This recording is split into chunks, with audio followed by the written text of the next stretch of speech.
নির্বাচনী ইঞ্জিনিয়ারিং আমরা দেখতে চাই না এবং আসলে আমরা একবারে এটা বরদাস্ত করব না ইনশাআল্লাহ। বাংলাদেশ জামায়াতে ইসলামীর আমির ডক্টর শফিকুর রহমান বলেছেন, অতীতের মতো কোনো ধরনের নির্বাচনী ইঞ্জিনিয়ারিং, কারচুপি কিংবা ভোট ডাকাতি আর মেনে নেওয়া হবে না। তিনি স্পষ্ট ভাষায় জানান, সুষ্ঠু ও নিরপেক্ষ নির্বাচন নিশ্চিত করতে যে কোনো অনিয়মের বিরুদ্ধে জামায়াত কঠোর অবস্থানে থাকবে। যে কোনো ধরনের কারচুপি, ভোট ডাকাতি এবং ভোট ইঞ্জিনিয়ারিং এর বিরুদ্ধে, ম্যানুভারিং এর বিরুদ্ধে আমাদের অবস্থান হবে স্পষ্ট। গতকাল বৃহস্পতিবার রাতে রাজধানীর কাকরাইলের ইনস্টিটিউট অব ডিপ্লোমা ইঞ্জিনিয়ার্স বাংলাদেশের মুক্তিযুদ্ধ স্মৃতি মিলনায়তনে আয়োজিত এক সংবাদ সম্মেলনে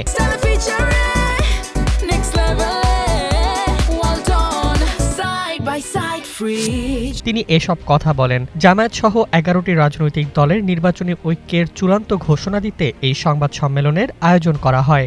বাংলাদেশ জামায়াত ইসলামী 179, জাতীয় নাগরিক পার্টি 30, বাংলাদেশ খেলাফত মজলিস 20। যুব সমাজের প্রতি বিশেষ আহ্বান জানিয়ে জামায়াত আমির বলেন, তোমরা ভোট দেওয়ার জন্য ঘর থেকে বের হবে এবং ভোটের হিসাব নিয়েই ঘরে ফিরবে। আমরা তোমাদের সঙ্গে থাকব ইনশাআল্লাহ। তার এই বক্তব্যে তরুণদের সক্রিয় অংশগ্রহণের বার্তা স্পষ্টভাবে উঠে আসে। আগামী 12 ফেব্রুয়ারি জাতীয় সংসদ নির্বাচন প্রসঙ্গে তিনি বলেন, এই নির্বাচন যেন জনগণের আকাঙ্ক্ষার প্রতিফলন হয় এবং একটি সুষ্ঠু ও গ্রহণযোগ্য নির্বাচনের মাধ্যমে দেশের জন্য নতুন সম্ভাবনার দ্বার উন্মোচিত হয়। ডক্টর শফিকুর রহমান আরও বলেন, ফ্যাসিবাদী রাজনীতি, খুন, দুর্নীতি ও চাঁদাবাজির রাজনীতি থেকে দেশকে মুক্ত করতে জামায়াত মাঠে নেমেছে। জনগণের সমর্থন কামনা করে তিনি বলেন, কাঙ্ক্ষিত পরিবর্তন আনতে জনগণের ভালোবাসা ও সহযোগিতাই হবে তাদের সবচেয়ে বড় শক্তি।